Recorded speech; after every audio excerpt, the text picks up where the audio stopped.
SLT Mobitel, the connection. Corona වෛරසය 99.9% දක්වා විනාශ කිරීමට උපකාරී වන Surf Excel Hygiene Boosters.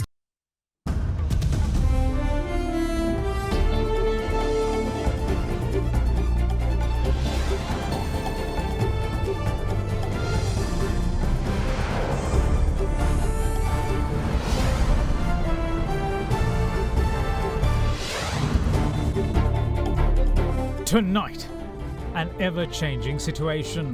Health authorities optimistic over the effects of the immunization program. After giving the vaccine, after about 5 weeks' time, there will be a decrease in the caseload and also the deaths. However, the public health inspectors are skeptical of COVID patients' home treatment plan. Reprieve. Travel restrictions to come to an end at 4 a.m. tomorrow with national identity card-based system to determine who goes out when. The persons who are having the last number of their ID card number 1, 3, 5, 7 or 9 are allowed to move. Tourism lifeline. Overseas tourists to be given some freedom under a bio bubble.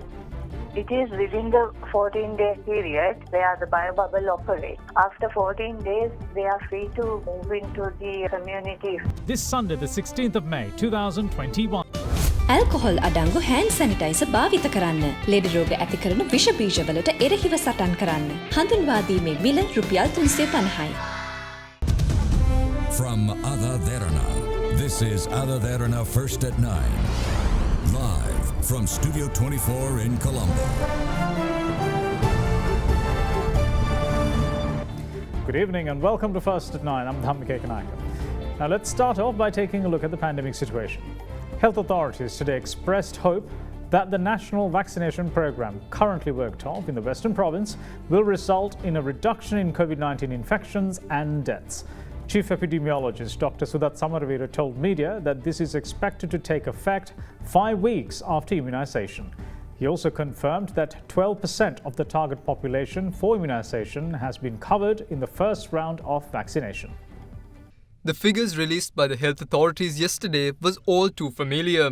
Since the 9th of this month, the daily COVID-19 caseload has been in the excess of 2,000. And yesterday, it was no different. 2,386 new cases in total were confirmed in the island, which also included 15 imported cases. There, however, was a novelty. The district of Kandy topped the list of daily infections with 338 cases. The Colombo district, which frequently tops the list, had been pushed down to 4th as the district reported 277. Meanwhile, the Kaluthara district confirmed 321 infections, while Norelia reported 288 cases of the virus. The Gampaha and Kurunagala districts reported 184 and 181 infections respectively. Mathura confirmed 104 new cases of COVID-19 yesterday, while 98 infections were confirmed from Anuradhapura, 94 from Ratnapura and 82 from Gaul. In addition, 404 cases were reported across 14 other districts.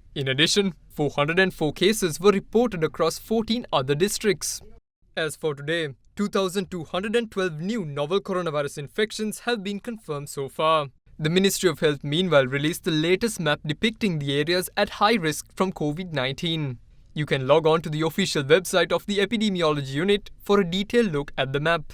In the meantime, with the government announcing yesterday that they plan to treat asymptomatic COVID-19 patients at their homes, President of the Public Health Inspectors Union, Upul Rohana, today raised concerns over the lack of infrastructure put in place for the health authorities' plan to work. He, however, supports the move provided the government addresses the lingering concerns. සෞඛ්‍යධාරී කාර්යාලවල දැනට ඉන්න වෛද්‍යවරු කිසිසේත් ප්‍රමාණවත් නැහැ මේ නිවෙස්වල ඉන්න අයට වෛද්‍ය රැකවරණය ලබා දීම සඳහා. ඒ වගේම සෞඛ්‍යධාරී කාර්යාලවල ප්‍රවාහන පහසුකම් ඉතාමත්ම දුර්වලයි. නිවෙස් තුල ආසාදයෙන් රඳවා සිටින අවස්ථාවලදී ඔවුන්ට යම් ප්‍රතිකාරයක් ලබා දීම සඳහා ඖෂධ අවශ්‍ය වුණොත් එහෙම ඖෂධ සෞඛ්‍යධාරී කාර්යාලවල නැහැ. හදිසියේ නිවෙස් තුල ඉන්න රෝගියෙක් අසාධ්‍ය තත්ත්වයට පත් වුණොත් එහෙම ඔහු කඩිනමින් රෝහලක් හෝ වෛද්‍ය ප්‍රතිකාරක මධ්‍යස්ථානයක් කරා යොමු කළ යුතු වෙනවා. එහෙම යොමු කිරීම සඳහා පහසුකම් අපි සෞඛ්‍යධාරී කාර්යාලවල නැහැ. මේ තත්ත්වය හැමුවේ නිවෙස් තුල රෝගීන් මිය යාමේ අවදානමක් තියෙනවා. අපිට අවශ්‍ය වෛද්‍ය පහසුකම් සහ රැකවරණය ලබා දීමට හැකියාවක් නැති නිසා. Meanwhile, State Minister of Primary Healthcare, Epidemics and COVID Disease Control, Dr. Sudarshani Fernando-Pulle, stated that the plan to treat asymptomatic patients at home will only be executed after discussions with the President and the task force. ඒ ගැනත් කතා කරගෙන යනවා මොකද ඒකට හරියට guideline එක හැදෙන්න ඕන හරියට නියාමනය වෙන්න ඕන ඒ ගැනත් කතා කරුවා ඒකත් ඇමතිතුමියගේ අනුමැතියට අපි කතා කරුවා ඒ නිසා හොඳට ඒ ගැන සාකච්ඡා කරලා එක දිස්ත්‍රික්කයකින් නියාමනය කරන්න බලමු ඊට කලින් අතිගරු ජනාධිපතිතුමා එක්කත් කාර්යසාධක බලකායේදීත් මේක පැහැදිලිව කතා කරන්න ඕන කියලා ගරු ඇමතිතුමිය ප්‍රකාශ කරුවා ඒ ඊට පස්සේ තමයි මේක ක්‍රියාත්මක කරන්න වෙන්නේ. In developments on the vaccination front, the inoculation program against COVID-19 was conducted in 5 locations falling within the jurisdiction of the Colombo Municipal Council in the Western Province today as well. As things stand, a total of 925,242 persons have been given the first dose of the AstraZeneca jab. The present round of immunization using the AstraZeneca vaccine, however, focuses on administering the second dose. With that being the case, 265,465 persons have been completely immunized with the AstraZeneca jab so far. As for the use of China's Sinopharm vaccine, 345,754 Sri Lankans have so far received the jab as their first dose since the rollout of the vaccine began on the 8th of May. This includes 68,992 jabs administered yesterday. Meanwhile, 14,699 doses of Russia's Sputnik vaccine have been administered to date. Sputnik, however, is in short supply as the government only received a consignment of 15,000 on the 4th of May. Now we have given at least one dose of COVID-19 vaccines to 1,288,560 people. When we compare with our target population for the first round, this covers 12% of the target population. That means for every 100 target population, 12 people were given at least one dose of vaccine. The research in the other countries has shown that after giving the vaccine, after about 5 weeks time, there will be a decrease in the case load and also the deaths and also the people who are admitted to the hospital. So we will expect the same thing will happen in our country, but that is not the only solution for this COVID-19 control, and it will not itself be beneficial if the people are not maintaining their healthy precautions throughout. Dr. Sudat Samaravira also offered an explanation as to why there are delays in churning out PCR test results. PCR testing is not just a simple test, it is a process. When the sample is taken in the field, the sample will be transported into laboratories. It will be covered in 3 layers of coverings and will be taken to the laboratory. At the laboratory, these layers has to be removed carefully and take the sample out and then tested. It takes at least 6 to 12 hours and sometimes longer. Sometimes these tests come as inconclusive, then you have to repeat the test, so it will take more time. So likewise, there will be a longer time taken for the PCR testing, maybe 6 to 12 hours, maybe even more, 1 day or 2 days. During the past days, we have reported increased number of cases because the need for PCR testing also increased. With that, our laboratories has come to the maximum capacity, and because of that, these laboratories were running day and night. Because of this large number of testing, there will be some delays. Sometimes it will take more than 2 days, maybe 3 days to issue the results. We hope that this delay will be rectified very soon and we will be receiving the results in a reasonable time period. Meanwhile, with 1,102 COVID-19 patients being confirmed to have fully recovered from the novel coronavirus today, Sri Lanka's overall recovery shot up to 118,322.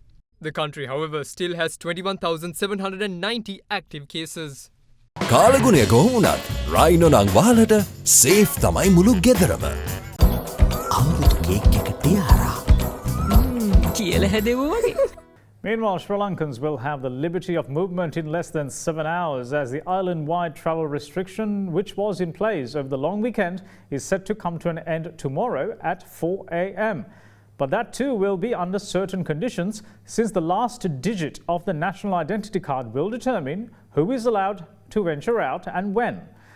What's more, travel restrictions will come into effect each night from 11 p.m. to 4 a.m. until the 31st of May. On the 13th of May at 11 p.m., the entire country was covered by a movement restriction preventing people other than those engaged in essential services from venturing out. It was a drastic move made with good intentions to curb the spread of COVID-19. During this period, police continued to crack down on people who violated the quarantine ordinance under which the restriction was put in place. With all manner of shops and other outlets closed, people could not idle in streets. The police checked passing vehicles for relevant permits which allowed them to be on the road during the restricted period. We are coming to an end of a long weekend with travel restrictions. It was very effective during this long weekend. By travel restrictions, what we expected is that people mixing up and meeting to minimize. After 3 days of confinement to their homes, people across the island will get some reprieve tomorrow. The island-wide travel restrictions will be lifted at 4 am tomorrow morning. However, all manner of travel will be restricted from 11 pm to 4 am each night until the 31st of May. During these 5 hours, only essential services are allowed to operate. And during the day, establishments and transport sector will have to follow certain guidelines. The passengers of public transportation are limited to the seating capacity of the bus. In addition to that, three-wheelers and taxis could carry only 2 passengers except the driver. In addition to that, supermarkets, shops, textile shops and all the other customer centers, institutions could run with the capacity of 25% of the total capacity, and in addition to that, certain activities cannot be conducted, especially the parties and gaming centers, casino centers, spas are prohibited. As for the public movements during the day, the last digit of the national identity card will determine which day a person is allowed to venture out. People who have an odd number as the last digit of their NIC will get the opportunity to shop for their essentials tomorrow. Those with an even digit, however, will get the chance to venture out the day after, and the pattern will repeat forward. This allows the persons to venture out once in 2 days. Tomorrow is the 17th of May 2021. The persons who are having the last number of their ID card number 1, 3, 5, 7 or 9 are allowed to move on roads, and they are allowed to go to the nearest customer center to purchase their essential items. In addition to that, we are going to deploy large number of police officers tomorrow in order to enforce the quarantine rule, especially the ID card number system. In addition to that, the persons who are usually attending their work, they are allowed to go with their ID cards. However, the police officers who have been deployed on the street will check their ID cards all the times, produce the ID card or any other document or electronic document in order to identify the task or their employment. In addition to that, police are going to conduct additional mobile patrols, motorcycle patrols and foot patrols. If any person violates the ID card number rule, he would be arrested by the police and he would be produced before the magistrate, and they are charged under the provisions of the Quarantine and Prevention of Diseases Ordinance. We think that this type of travel restriction is very effective when we expect mass movement like long weekends, holidays, festival times. But in other days, isolating the small areas where rapidly this disease is spreading and also high case number is reporting will be more effective, and it will minimize the disturbances that is caused to the public. We believe that this model will be more effective in countries like us. In the meantime, interprovincial travel is also suspended until the 31st of May, with the exception of essential services. On a separate development, the wholesale shops in Peta were opened this morning for trade upon instructions of Minister of Trade Dr. Bandula Gunawardana. The shop owners, however, says that they did not have enough trade, despite vendors being allowed to call at their shop. Now, as per the new guidelines issued by the Director General of Health Services, any person who come to Sri Lanka from overseas will be subjected to a mandatory 14-day quarantine. This even applies to tourists who are completely vaccinated against COVID-19. Though that's the case, the Sri Lanka Tourism Development Authority announced today that tourists who are currently visiting or planning to visit Sri Lanka will be allowed to travel under the bio-bubble system while still under quarantine. As things stand, foreign tourists arriving in the island will be PCR tested on arrival as well as on the 12th day of quarantine. Regarding the interprovincial traveling for tourists, this is especially for those who are under the bio bubble, where they can travel from one hotel in one level 1, safe and secure level 1 hotel in one province to another level 1 hotel in another province. Because according to the bio bubble concept, they can stay in one or several level 1 hotels. That is why we have relaxed this restriction with concurrence of the Director General Health Services and the IGP. At the moment, none of the tourist attractions are open for tourists. All the wildlife parks, forest reserves, zoological gardens, and most of the other cultural sites are closed for any visitor, domestic or international. Therefore, the need doesn't arise for them to go to this site. But there will be a change of scenery from if you are in Yala surrounded by wildlife, if you want to be near the beach, then you can travel to Bentota. Then if you want to near Sigiriya, you can travel to Sigiriya. But that doesn't mean that you are free to roam around, mingle with the people or anything. This will be a strict bubble, and breach of the bubble will result in cancellation of the certificate for any level 1 hotel or travel agent that is involved in it. It is within the 14-day period where the bio bubble operates. After 14 days, they are free to move into the community if they are still staying in Sri Lanka. But then the general guidelines apply to general public will apply to them. Moving on with other local stories, Minister of Public Security Rear Admiral Dr. Sarath Veerasekara has called a report from the Criminal Investigation Department after the Attorney General said yesterday that probes into 5 of the suspects are incomplete pertaining to the Easter Sunday terror attacks. Attorney General Dappula de Oliveira informed the public that he is unable to present indictments against the conspirators and abettors of the 2019 Easter Sunday terror attacks within his tenure, as the CID's probes are incomplete. Over 50,000 people have been adversely affected by the prevailing rains, with some losing their homes. 4 people have so far died owing to the inclement weather. The Disaster Management Centre says that compensation for the victims has already been approved. The good news is that the situation is expected to improve from here on. A total of 7 districts and 61 Grama Nildara divisions have been affected due to the inclement weather conditions that the country has been experiencing since Thursday.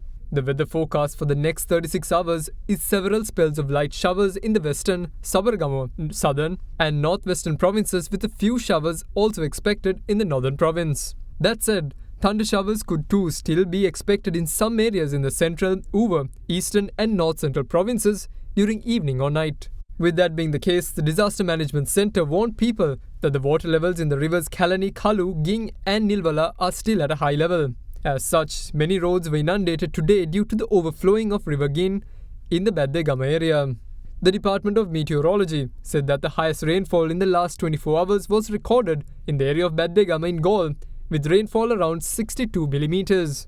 Meanwhile, a minor flood situation had arisen due to the overflowing of the River Kalu in the area of Milakanda. More than 50,000 people been affected for a few days' time because of the bad weather situation occurred in Sri Lanka. Mainly the western province and the southern and some areas of the central province and the Sabaragamu also been affected with that particular situation. The compensations already been provided with the approval of the Director General of the Disaster Management Centre for the affected people, and the house damages will be assessed as soon as possible with the guidance and the supervision of the secretaries and the district disaster management units. If any queries, people can access via 117 call center number. It's very important because we are running 24/7, so people can access it without any cost for their calling charges. And the National Building and Research Organization have extended their warning of the possibility of landslide if the rain is continued in next 24 hours time. Signs has to be well observed by the people who are living in hilly and risky areas of Kalutara district, the Galle, Matara, some areas of central province as well. If any signs been observed, they need to move from these locations as well.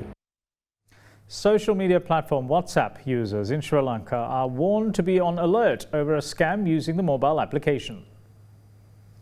The Telecommunications Regulatory Commission of Sri Lanka urges the public to activate two-factor authentication to secure their WhatsApp account.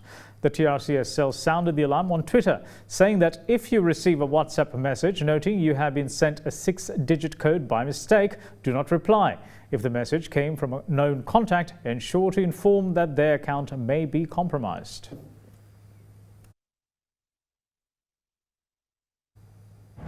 We'll see you shortly. Stay with us.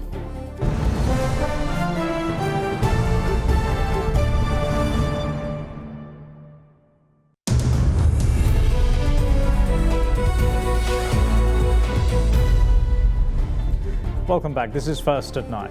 Now, the volatility in the all-share price index is expected to continue throughout the coming week at the Colombo Bourse due to the COVID-19 situation in the country.